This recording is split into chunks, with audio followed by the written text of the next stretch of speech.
Hello, SpongicX here with another video on Minecraft. So previously I did one on the Sonic DLC and I did not think it was very good, but I was playing on the Switch version, so I might have to revisit it again, because there's a new pack and it's SpongeBob SquarePants based, and funny thing is I mentioned in one of my previous videos that I'm surprised they never made a SpongeBob pack for Minecraft. Well, we finally have one. How does it hold up? Let's find out. So, I pretty much had to go through this like 2 times, because I first tried it on the Switch version, and it was terrible.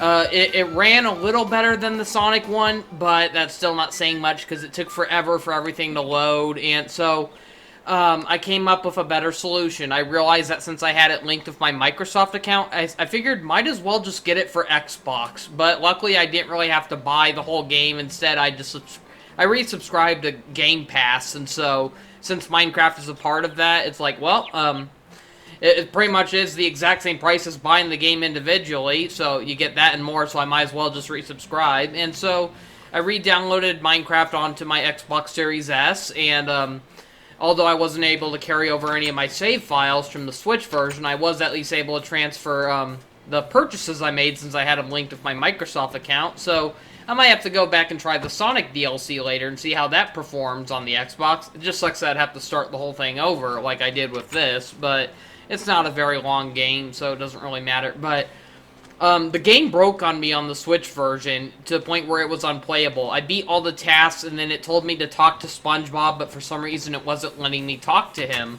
You gotta press the ZL button, or on the Xbox it would be the left trigger. And, yeah, nothing happened. So, I started the whole thing over on Xbox Series S, and I was able to complete it this time, but, man, it was not worth it. And I'm gonna have to mute the background for a bit, because I forgot to shut off the alarm clock. And so, there came a point where I went into Squidward's house, and the foghorn, alarm clock was still going on in the background, and trust me, it is ear-grating. But after a mission triggered where I was able to go to downtown Bikini Bottom, luckily the alarm clock finally shut off. But for now, it's like you're stuck hearing it, and oh, it gets really annoying. So I can confirm that, yeah, this game runs so much better on the Xbox Series S. It just runs so terribly on the Switch version. I would uninstall the Switch version if it weren't for the fact that's the only way to play the Mario DLC, or the Mario skin pack, which was included with the Nintendo exclusive versions. For that alone, it's worth playing, and I never noticed any, like, major performance issues when playing on that level or the main game, but when it comes to the DLC packs like Sonic or SpongeBob, they run terribly, and I heard the online feature's even worse, but I don't really play Minecraft online. But so, the SpongeBob DLC, while it was full of some neat fan service and comes with some neat player model skins, I felt like overall this was very underwhelming. It's mostly a really bad minigame collection, or it ranges from being brain dead easy to kind of frustrating at times. Like, the worst part is it doesn't, because this is Minecraft, it doesn't bother explaining things to new players, so you know, it just drops you into these missions, and sometimes it'll give you a brief idea of what to do. Like, this one's simple. You just gotta go around Squidward's house, look for stuff inside his chests, and use them to craft instruments so they can perform at a band. The whole goal is that SpongeBob wants to throw, like, the best day ever across Bikini Bottom, and everyone feels very out of character. It's like, every time you talk to an NPC, it's like almost all their responses will be, hooray for the best day ever, or this is gonna be the best day ever, or, you know, it's like they just won't shut up, and so it's like, yeah, it feels like this was made by both fans and non-fans of SpongeBob. Like, some of them felt like the best way to appeal to SpongeBob fans is just copy off quotes from the show, which that gets pretty tiring. And then other dialogue in this feels like just meta Minecraft jokes or something. It's pretty stupid. But so yeah, the gameplay here is not very good. Like, it is cool how you get to craft your own instruments and you get to play them, but you don't get to replay any of these missions after you beat them unless you start a new game, but honestly, it's not really worth it. Luckily, there is, like, 1 or 2 that are replayable, and I think it's just Mr.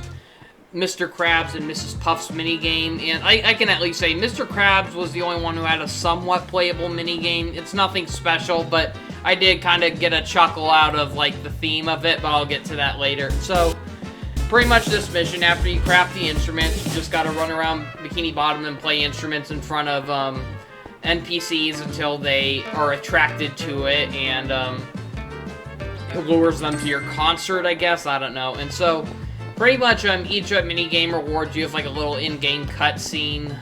Nothing special though. I mean, I think the idea is cool, but the problem is that it's running on Minecraft, which, I don't know, I think by now, Minecraft is kind of dated.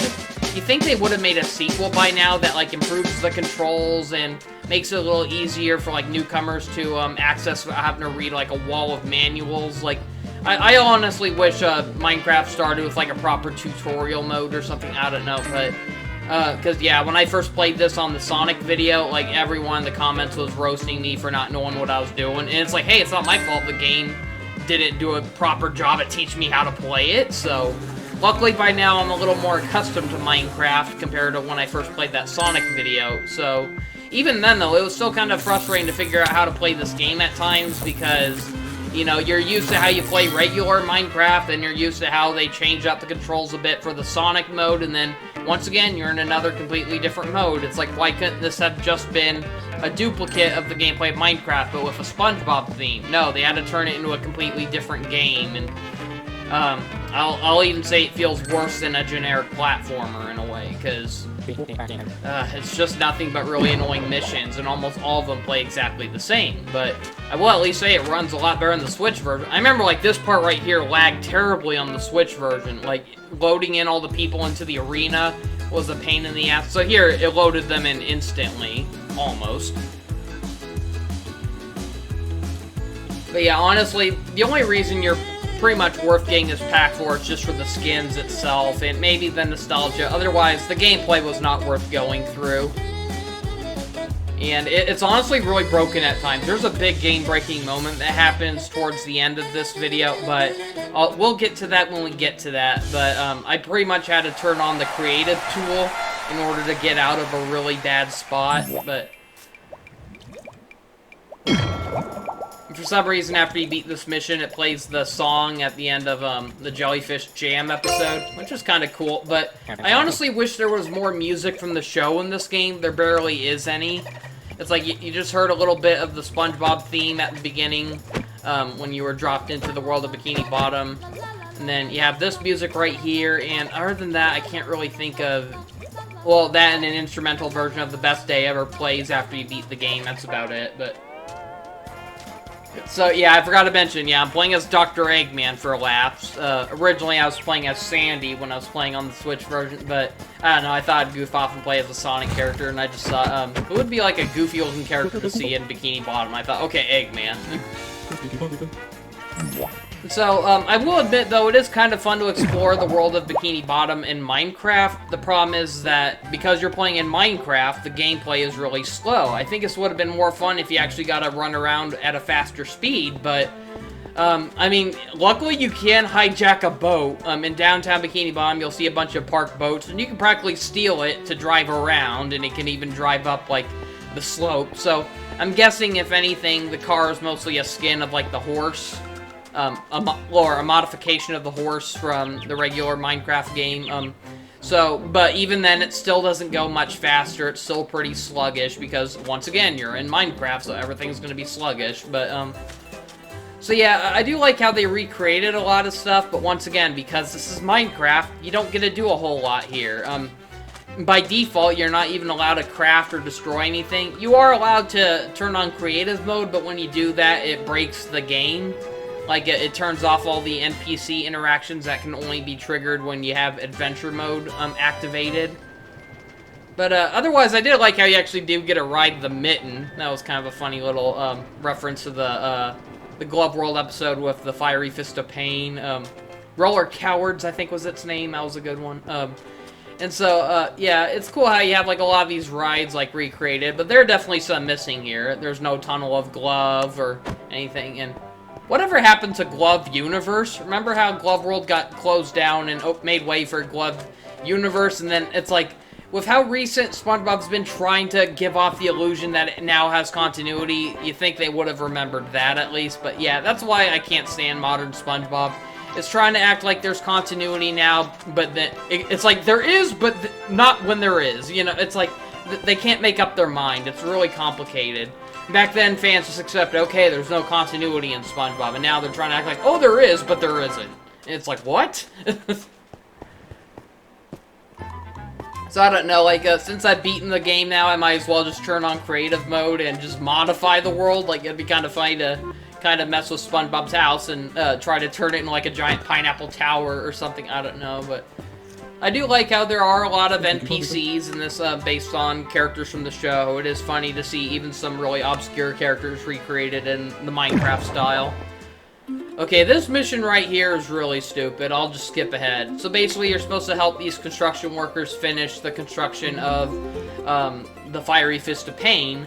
And so you basically just got to go around. It's not hard to find. You got to find like the parts that are inside these chests, and they give you specifications on how to build the support. And it really doesn't matter. You can just randomly place the blocks anywhere. There are some requirements, though. Like, they say you have to place a number of blocks, and you are required to have a certain number stacked on top of each other. So, it is pretty... Like, I'll probably just show, like a demonstration of me building, like, the first one, but I'm not going to bother showing you what it's like to build all of them, because it is really time-consuming. Not hard, though, just time-consuming, and really boring in the process. And like I said, it doesn't matter how you build it. It doesn't matter if in real life it would collapse with the way you build it. As long as you put down the number they want you to, you automatically complete the task. But, yeah, it's really stupid. So, yeah, let's fast forward a bit to where I get to the first, construction part. Oh, never mind. We're already there. Yeah, I was confused at first, because once again, because this is Minecraft, and it's built off a game that's already been built, they didn't bother having, like, a proper cutscene or tutorial to let you know that you can only build in the green spots. I was, like, there were so many parts where when I was playing this on the Switch version, I was kind of, like, wandering around for, like, endless minutes, like, wondering, what am I supposed to do here? I know what they're telling me to do, but it won't let me do it, and then it's like, oh, come on, you can only do it at this spot, or, like, how was I supposed to know you could climb up the scaffolding by holding the jump button? Originally, I didn't realize you could do that. I figured it out when playing it on the Xbox Series S version, though, but, so, yeah, it's like, as long as you have a proper, idea of how to play the basics of Minecraft, this mission is pretty simple, but it's still pretty hard to figure out, like, where you're allowed to construct at and all that. It's like, you see all these button prompts telling you, oh, press this to place, and it's like, but it's not letting me do anything, or you constantly see the right trigger saying you can mine, and no, you cannot unless you have creative mode activated, along with a tool to let you dig it up, but... So, yeah, this is basically the whole minigame, so skipping forward to when we finally get them all completed. Well, I just trimmed out about 5 boring minutes of filler footage. It said 12 seconds later, but really it was 5 minutes later. And then what's your reward for this? You get to ride the roller coaster. Yay, something that endless Minecraft people don't already do, and I'm pretty sure there are much better roller coasters built in the world of Minecraft anyways. If you want to find them, just look them up on YouTube. On the bright side, you get to see Eggman riding a roller coaster with SpongeBob and Patrick. Now that's random.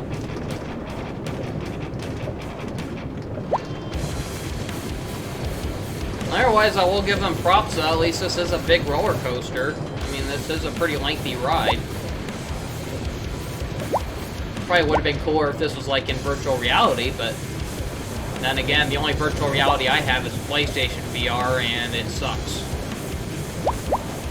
I swear, if there was more to do, I would definitely get, like, an Oculus Rift, and I just wish, like, consoles would get, like, compatibility of Oculus Rift or Oculus Quest. That would be really cool. So, I could see Sony's never going to do that, though, because they want people to buy PlayStation VR 2 now, which even then I heard, well, it's a huge improvement over the first PlayStation VR. It still has all the wires and all that, and Nintendo Switch was the perfect console for VR if it weren't for its specs and, you know, the fact that the Labo VR was pretty bad, but it's like, otherwise, if they ever made a brand new Switch with much better specs, then yeah, that'd be the perfect VR console, and otherwise, our only hope is that maybe someday Xbox will team up with Oculus to have support with it, but There's just nothing really for Oculus right now. Like, I mostly like PlayStation VR for watching, like, a 3D Blu-ray, but honestly, I don't even think my PlayStation VR works anymore. I tried hooking it up not too long ago, but even if I did, it sucked. Like, it fogged up way too easily. The visual quality was terrible. I hear Oculus is so much better.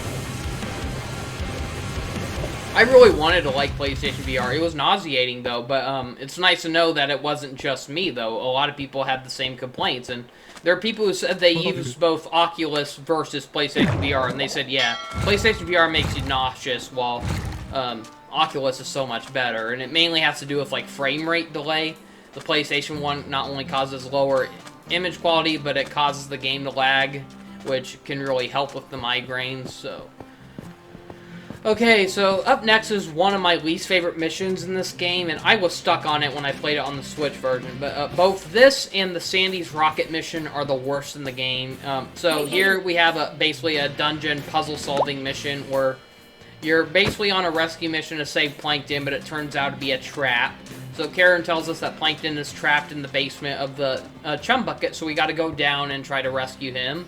And then eventually it turns out, oh, he was fooling us, he was trapping us, and so you gotta then break out and solve more puzzles. And so, like, I was stuck on this part at first because I couldn't figure out what to do, but luckily, you know, I had some time to play this on Switch, so I remembered what to do when revisiting. But yeah, you basically just gotta do some platforming to get out of this, and it doesn't help that you have to have the sprint activated, and once again, because this is Minecraft, the way to sprint in this game is real annoying, where you have to click the left joystick, which was more unresponsive when playing on the Switch version, but I was playing with Joy-Cons, so maybe that was the reason why. But even then, I was using a modified Joy-Con. You know, I bought one of those self-repair kits for your Joy-Con, so I was using a much better joystick that, you know, I was able to fix, like, one that had terrible lag, but even then, it just didn't feel comfortable.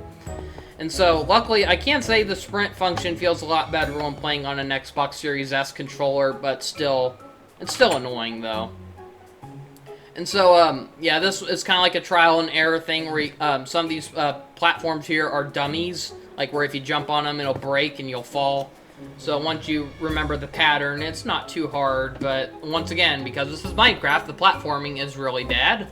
Really sluggish, really slow. There's just not enough gravity. Like, at least the Sonic the Hedgehog one, at least it revamped the gameplay to actually work with the platforming. You know, I was just terrible at it when I first played on Switch because, well, one, I was playing the Switch version, which is terrible.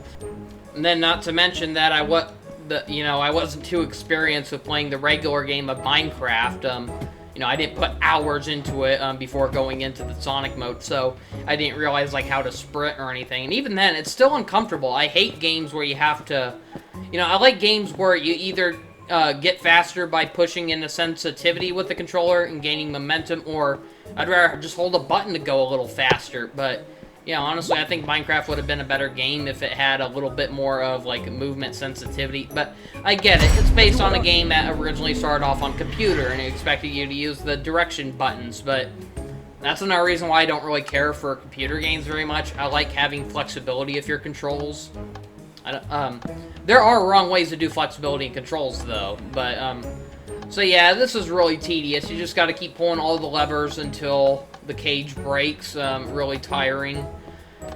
And, so yeah, that's all this level is. It's just too many endless puzzles as you keep crawling through this, chum bucket dungeon, and then, it doesn't bother giving you a hint on what to do either. So, there were many times where I pulled a lever and I didn't even notice what it did because the graphics just don't do a good job at, having, like, a standout visual to let you know that it moves something. But, so I had better luck when playing on Series S because I remembered my struggle when playing this on the Switch version, but,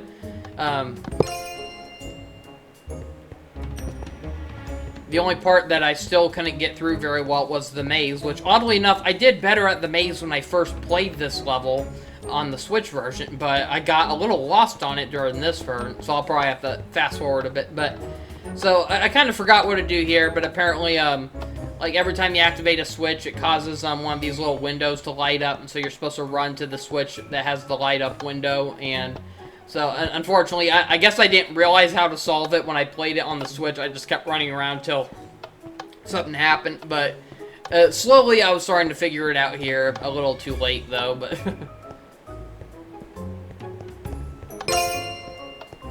For some reason, that puzzle solve jingle was a little too loud, but... And then here's a maze part, and you just gotta keep going up and down certain ladders, and... It's pretty time-consuming, so let's just fast forward.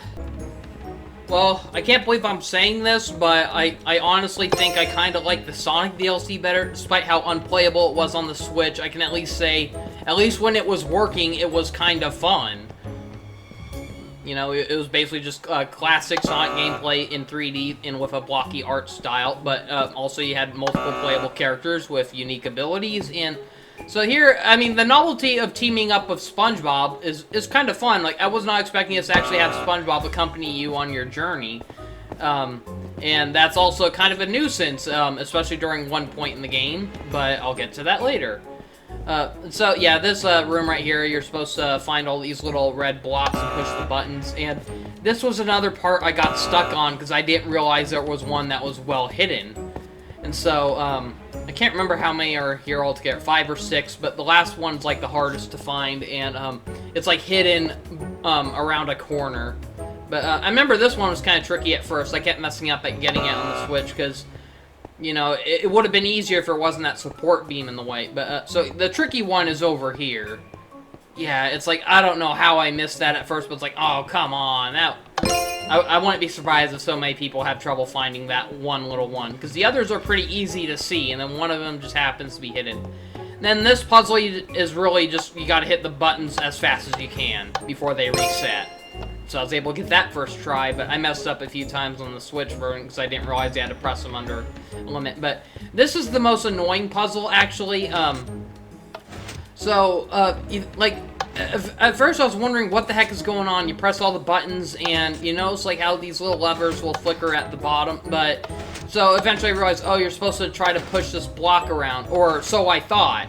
I thought, like, these things would push the block, but no, what it does is, these levers will grab the box and pull it to another end. And so, once you realize that, it's like, oh, I see, and... But yeah, I think this would have been easier if it was just a push puzzle, if you just had to activate these levers to push the box instead of latch onto the box and pull it. But, so yeah, let's skip forward.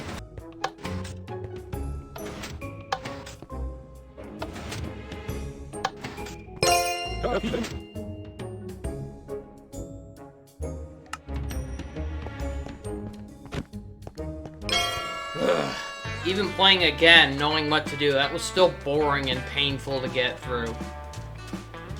Another thing I hate about Minecraft is the map.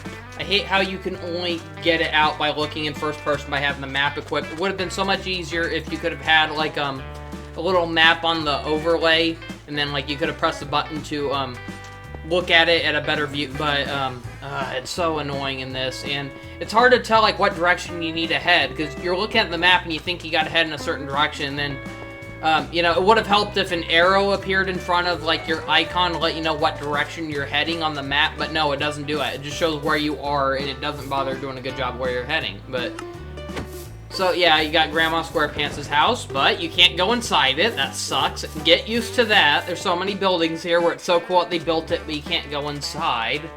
And I also forgot, you can go inside the main Chum Bucket building. You know, you're probably thinking, weren't we just there? We were in the dungeon, or the basement, of the Chum Bucket, but you can go in through the front door, and not much is there. Same with the Krusty Krab, but... So, the Krusty Krab mission is admittedly the only one I had some enjoyment in playing. Not because it was good, though, but because the novelty of it was funny and nostalgic. So, yeah, basically you gotta help fight off the, lunch rush. And so this feels like one of those, tower defense slash zombie survival games where you have to fight off the anchovies by flinging Krabby Patties at them as the oncoming waves of them keep coming. And it's honestly kind of fun. It's not good per se, but I did get a laugh out of it, and at least this one feels somewhat like an actual mini-game. And so you can either throw a tray of burgers at them, that's like a good way to attack many at once, but it's still not good enough for when it gets like really tricky later on. So this is a survival game, so it does expect you to die eventually. The way to get a game over is if they surround the cash register and destroy it. And so, basically just protects Squidward. So, yeah, you also get the hydrodynamic spatula, which you can use to fling Krabby Patties, and you have an endless supply, and I'm not sure what this does, but I know one of them is what appears to be the lay spatula from the All That Glitters episode, and I'm not sure if that was the joke, but I don't think it does anything. It says you have like 10 ammunition, but no matter what you do, it won't do anything, so I don't know what that's for, but then you have like the big pile of Krabby Patties, and that's like your bait, where you can put that on the tables, and that's a good thing to use for not only when like the endless horde of waves come, but if they are surrounding the register to begin with, then you gotta put them to the side to lure them over away from Squidward. And so there's a bit of strategy to this. It is, like I said, it's like a tower defense slash a zombie invasion kind of game, but very basic though. Like, there's obviously better ones out there, but for what's basically one that was built in Minecraft and with a SpongeBob theme, it's passable. It did get a laugh out of me. It was a nice reference to the first episode, Health Wanted, and I did get a laugh at how, like, the big boss of this is Bubble Bass. Like, you have to hit him 6 times for him to go away, and that was kind of funny. But this comes from a guy who actually hates Bubble Bass. Like, I hate it when they bring him into the modern episodes.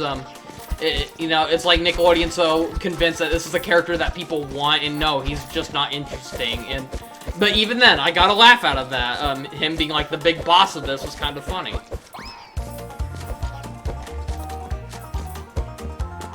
See, it's like maybe Bubble Bass would work better if Nickelodeon used him in smaller doses, but no, they think they can make full episodes out of him, and no, he's just not interesting enough to make it to a full-time character. I mean, even the episode he debuted in, I think if he was in it throughout, he would have been a real annoying character, but he served his purpose. He was just there to antagonize SpongeBob and get his comeuppance in the end. That's all he was for, and if he was in the episode throughout, I'm pretty sure people would have hated him.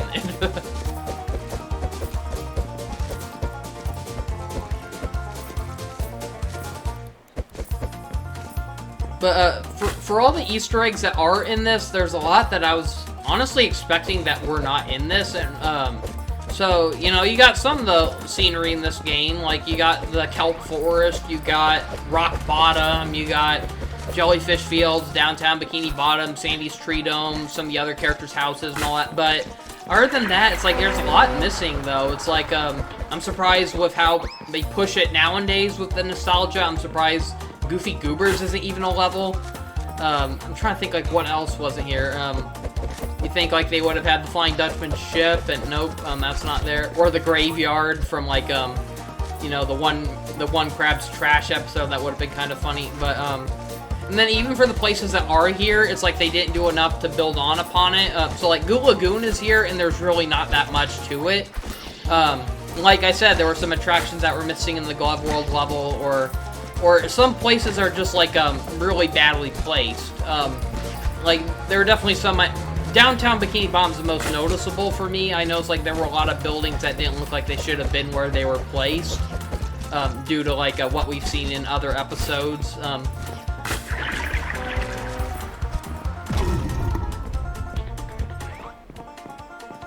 I think this...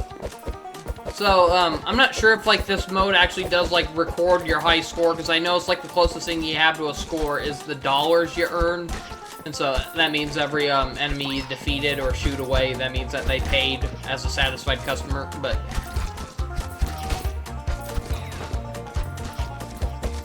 Yeah, here's where it gets, like, impossible. I noticed there are some overworld items you can get to help scare away some customers. So, like, one of them is the clarinet. I didn't want to risk using it, though. But I noticed, like, another one you get is a Nasty Patty slingshot. So, a slingshot that shoots out the Nasty Patty. But I haven't retried this mini game since getting that one. But I remember you could find it in, I think it was the Prank Shop from the Prank Salad episode of SpongeBob Season 3. And then, for beating this minigame, I'm not sure if it depends on the score you got or whatnot, but I was able to at least get a hydrodynamic spatula and the tray of Krabby Patties. But once again, it does nothing. And it's, like, that was really disappointing for me. I thought it was cool how you could find all these items lying around in the game, and they do nothing. It's like, there are some secrets, though. Like, yeah, you can catch the jellyfish with the default weapon you get, the jellyfish net, but does it do anything? As far as I know, it does not. There aren't any enemies in this game, there's no HP, so the jellyfish can sting you, but it won't kill you, and once again, I wish this was, you know how the Mario skin pack was, like I said, it was a skin pack. It let you play the original Minecraft game but with a code of Mario Nintendo Paint. Why couldn't you do that with the Sonic the Hedgehog or SpongeBob packs? It's cool how they tried making a little adventure mode on the side, but I feel like this would have been so much better if it allowed you to play the original game but with the textures of the Sonic or SpongeBob worlds, and no, you don't get that. Like, I thought it was really funny how, like, in the Mario one, they replaced the sheep with the Koopa Troopas, or some of the little basic enemies with, like, the Goombas or the little spider enemies from Mario 64, and I wanted to see the Sonic pack do that, like, have it where all the enemies are badniks, or, SpongeBob, yeah, I'll admit it would have been kind of, maybe that's why they didn't do it for SpongeBob, because Nickelodeon probably frowned upon the idea of SpongeBob murdering a bunch of jellyfish and making things out of their skin or whatever jellyfish are made of. But yeah, that might, or SpongeBob murdering snails or so. Yeah, I can kind of see why. But I mean, let's face it, as brutal as it is, Mario's known for killing Koopas and Goombas. So yeah, that's not too out of character for him. But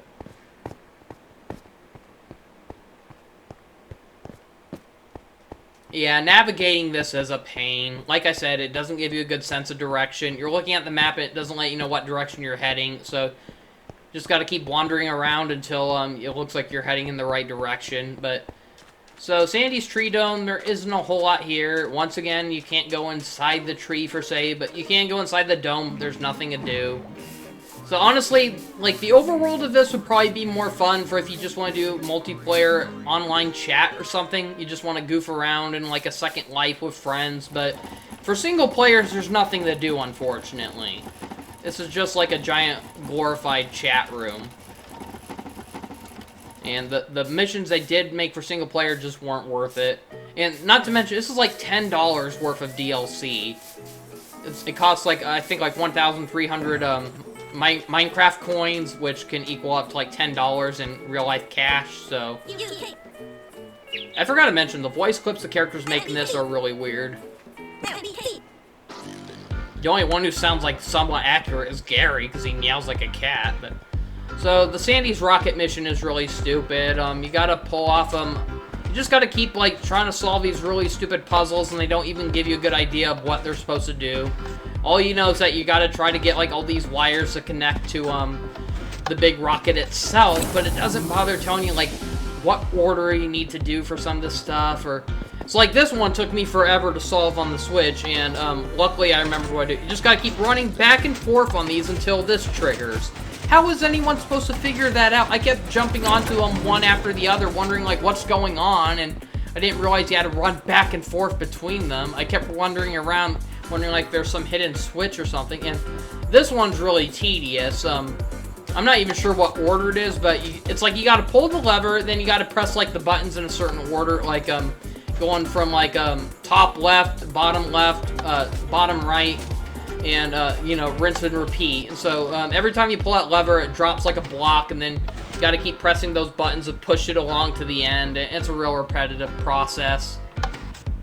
And like I said, when I was first playing this on the Switch, I had no idea what I was doing. I just kept doing shit until shit happened. But when I was playing on the Series S, I was finally able to notice, like, something was slightly happening. But again, it doesn't do a good job at explaining it or visually showing you it. So it just makes this part really tedious and frustrating. Yeah, really stupid. Was not a fan of these kind of puzzles. And luckily, just, Plankton and Sandy's missions are the only ones that rely on all these stupid puzzles. The other ones are a little easier to go through, but not fun per se, but... I mean, see? I'm doing the same thing over and over. That's the way you beat this. Isn't that fun? Isn't that just absolutely fun? Who thought this was a good idea to put in a Minecraft game or a game in general? This was probably, like, the easiest puzzle for me to solve. I just, like, noticed the little arrows at the top. It's like, okay, let's try to match the ones at the bottom then. And, yep, that's exactly what you had to do. So, yeah, that one was simple enough. This next one's actually kind of tricky. You just got to keep flipping a bunch of panels until you you can figure out, like, how to get this, like, once again, it doesn't bother telling you what exactly you need to do, but, I know it's like eventually you were able to flip, like, over a little train track, and then one of them manages to push this little block over, and so eventually it comes to a point where you gotta push, like, you notice how, like, one lever, pushes one end of the bridge, but closes the other, so it's one of those timing puzzles as well. Not only do you have to figure out what each lever does, but you have to, like, pull one and run to the other under the right amount of time before the block falls into the lava. So let's skip ahead to when I finally got it right.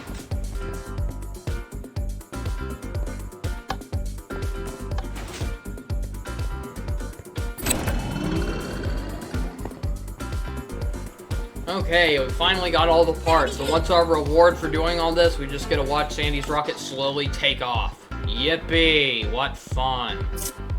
I mean, some of these cutscenes are somewhat rewarding, like, as forced as it is, like, you know, it is kind of impossible to imagine Squidward actually performing a concert that everyone liked. This is still kind of cool to see, like, you performing in a band with SpongeBob and Squidward and seeing, like, all these characters from the show cheering you on. It's like, okay, I can see kids, like, somewhat getting some enjoyment out of that, but, oh, just slowly watching Sandy's rocket break away, or just, breaking out of Plankton's lab, or, it's like, yeah, that's real rewarding.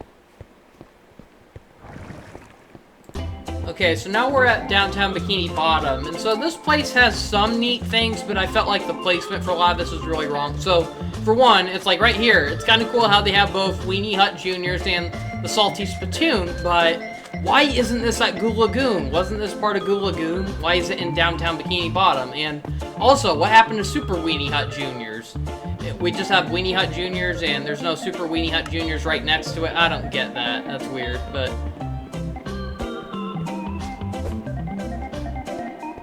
And then, I do kind of laugh at how if you try going into the Salty Spittoon, what happens. Admit it, you're not the... Admit it, I'm not the only one who wanted to see what the inside of that place looked like, and darn it, that was like the perfect opportunity to at least show it in a Minecraft form, and nope. Okay, out of all the cameos in this game, I was not expecting that. And so, okay, here's one that kind of bugged me. Okay, since when did Mrs. Puff live right across the street from Mr. Krabs? To be fair, we were never really given an approximate view of how far apart they are, but I'm pretty sure they were not neighbors. And, yeah, once again, you can't go inside Mrs. Puff's house, and sadly, especially, you cannot go inside Mr. Krabs' house, and, I will admit, though, Pearl actually really fits the style of Minecraft very well, since she already has a very blocky shape, but some of these characters did not translate well into the Minecraft style, but yeah, Pearl did well, but, okay, so my biggest guess for why you cannot go inside Mr. Krabs' house is because, let's face it, his house is a giant anchor, and from all the interior shots we've seen in the show, there's no way Mr. Krabs' inside of his house could fit inside of an anchor, and so, since Minecraft is kind of like a game where a lot of the levels, geometry is based on the shape of the building, I can imagine that might have been a little too hard to pull off. But then again, it's like, look, they have loading screens for these, so obviously, maybe, never mind, maybe that isn't an excuse. Clearly, it does load you to a different area to go inside these buildings, but even then, though, they still kind of feel believable, though. Like, you can kind of say like, how, yeah, it does kind of look like you're going into a lower level, like a basement almost, to see, the theater, and so it's like that almost gets a pass, but yeah, I don't know. It's still a shame how there's so many places they did include in this game, but you can't go inside of them. And then for the ones you can go into, there's nothing to do or see.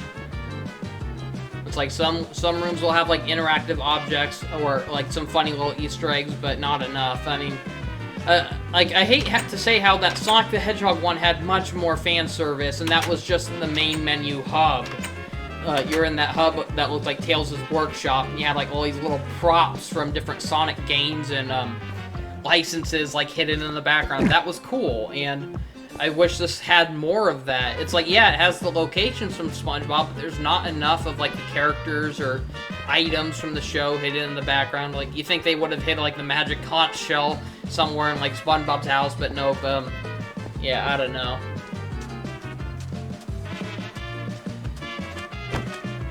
Now, I know, like, I get tired of seeing that kind of nostalgic stuff on the show, per se, but I'm more open to seeing it in the video games, because those are supposed to be like interactive, nostalgic experiences. So it's like those are the things where you expect to see a bunch of little character drops or something, but you don't really expect to see it in the show, a show that had no continuity, where it was more common to see these references in the video games compared to the show itself.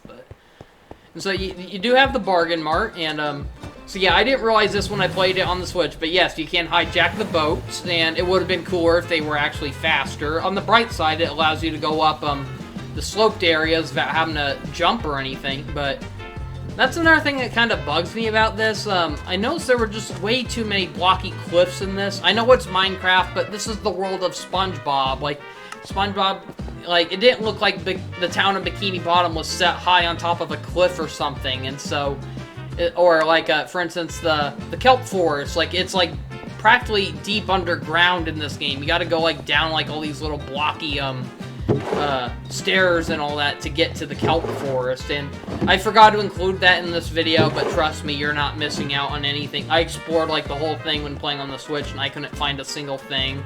There's nothing but just kelp everywhere. Kelp and a bunch of blocky platforms, that's all that's really down there. And then, speaking of disappointment, the Shady Shoals, and it's kind of disappointing, but I forgot to mention, but yeah, when you talk to Larry, there was a pretty bad joke where he said, "Steve, oh sorry, I thought you were someone else." So, obviously, haha, he thought you were Steve from Minecraft or something, and then they did the same thing at Mermaid Man, where he thinks you're Alex, and so yeah, that was really forced there.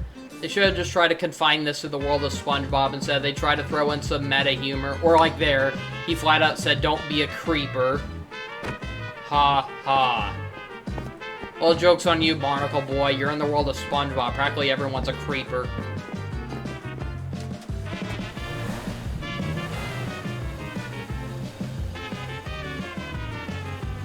I'm trying to think, like, if this was a proper skin pack of the game, what would have the creepers been in the SpongeBob world? Would it have been a walking pile of the pie bombs?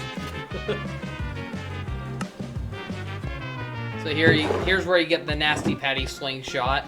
It just says the Patty slingshot, but clearly that was a Nasty Patty. You could tell by like the stale color and the gross little specks on it. It definitely matched the visuals of the Nasty Patty. But yeah, I was kind of surprised to see they had the prank store, and they even had the cashier Frank there. Frank the Prank Master.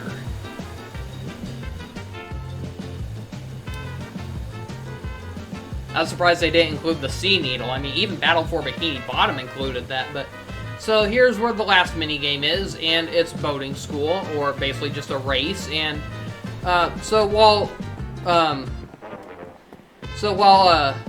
Rock Bottom is technically a level in this game, it's only used for the racetrack. There's no... Like, if you try going there on foot, you'll die, because it's a big cliff fault, so the only way to properly get there is to load there through the minigame, and...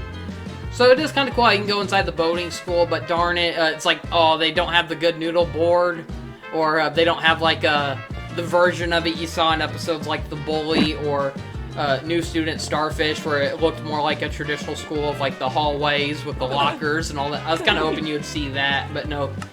Yeah, so, yeah, depending on what episode of SpongeBob you're watching, Mrs. Puff's boating school is either just a small classroom or an actual schoolhouse, but so... This is where the game broke on me. So, it worked fine when I played it on the Switch, despite the performance issues, but so what you're supposed to do is go inside the paddy wagon, and SpongeBob is supposed to join you. However, it took me forever to figure out what was going on, but, so Mrs. Puff is telling me to go to the boat and join SpongeBob, but SpongeBob's not there.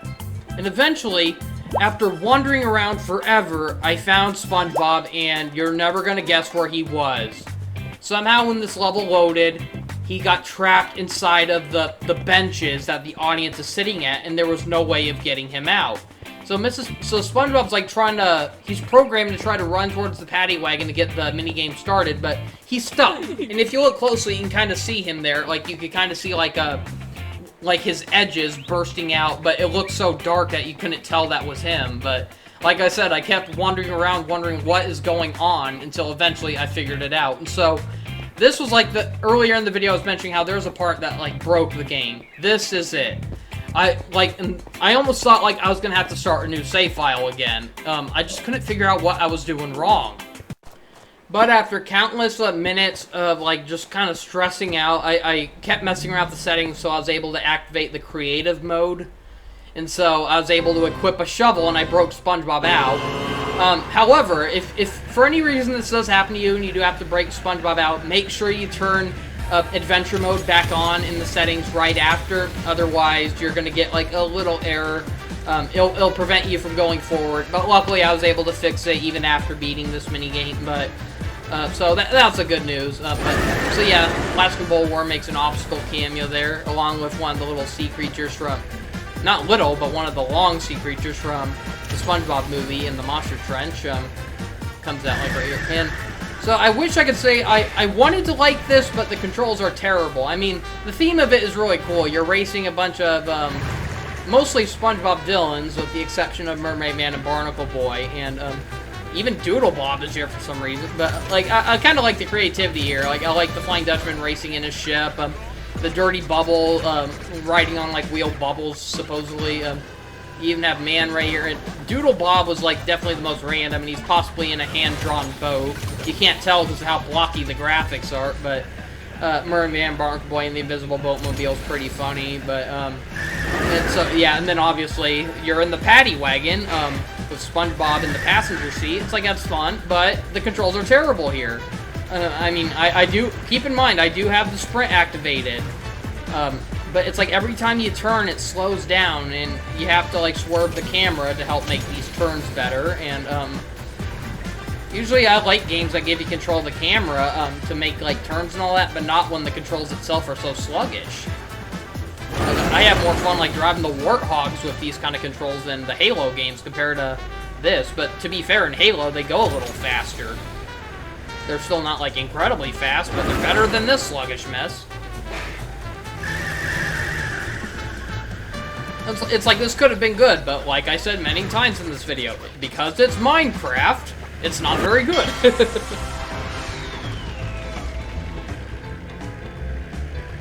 So I admittedly failed that the first time I played it on Switch. I was able to get it right the second time, but I mainly failed because I couldn't figure out how to accelerate at first, and eventually I figured out, oh, you just have to press up on the joystick. Okay, simple as that. But I thought you might have had to hold a button to accelerate, because, you know, that's like how it is in any other racing game, so how was I supposed to know? But, so, yeah, because I still have creative mode activated, it disabled the NPC dialogue that was supposed to trigger the only way out of this mini-game, and so, because I turned adventure mode back on, now it's working. So keep that in mind. If there's ever a point where the game breaks, like a character gets stuck in something, you desperately want to break them out, then turn on creative mode, but make sure to turn it off immediately right after. So, after beating all the mini-games, your reward is just this little party at Goo Lagoon, where everyone's here to celebrate, and then after you talk to SpongeBob, it can resume back to the regular game, where you can go back to the other levels, but the characters will still be here hanging out at the beach. So, as far as I know, there doesn't seem to be any post-game content. Otherwise, like, you still got, like, a canvas, you know, it's like you could turn on creative mode and either enhance to build upon this world or destroy it, and there's a lot of blank areas in this that, you could build upon. You know, the kelp forest, jellyfish fields, Goo Lagoon, there's a lot of stuff that you could probably build here. And so, otherwise it's like you think they would have had that be a reward for completing the game, but no, you can do it at any time. But then again, Minecraft really is kind of a sandbox game, so that's not really that hard to believe. But, and so, you're probably wondering why it looks so dark, because I got curious and turned on the day and night cycle, and it's like, yeah, let's just say I shut it off not too long after this, because it's like, while it is kind of cool, I do think, like, the darkness does make some levels more unplayable. You want the visuals to stand out, and so when everything's dark like this, it doesn't look very good. So, otherwise, yeah, that's mostly the story, but otherwise, there's still a few places I can show off in the video. Like, I still haven't seen Jellyfish Fields yet, and so I'll show that real quick. But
So while I don't absolutely regret buying this, I still feel this was incredibly underwhelming, especially for $10. Like, honestly, this feels more like a $3 or $5 add-on. It does not, you know, it's like, it's not like its own little game or anything. It's trying to feel like it's its own little game, but it, you know, like, it's gonna get over with in less than an hour, and there's, like, really no replay value, but it would have been cool to get, like, all these little textures that you could use to build, like, your own Minecraft world instead of just building on top of this world. And the character skins are nice, though. I should have shown that in the video, but you get, like, about, like, I think 34 character skins, and you can get some really weird variants of the characters, like how there's the episode Sleepy Time, and when SpongeBob went into Gary's dream, we had that weird, like, sci-fi looking version of Gary, where he was, like, a professor, and he almost looks like something from Star Trek, you know. And, so it's like, that's actually a player model here.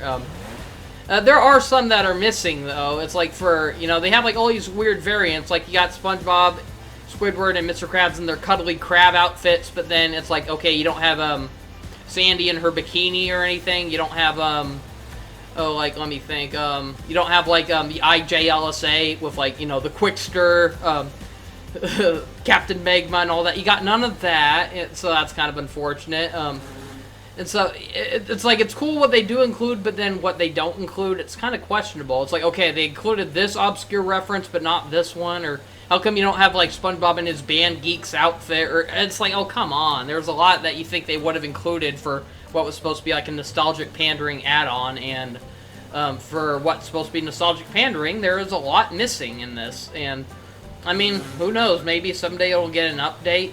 Hopefully one we don't have to pay for. I mean, the Sonic one got a small update not too long ago that just added character skins based on the Sonic the Hedgehog movies. Anyways, that's all I have to show for now. So thank you for watching. See you next time, and have a great day.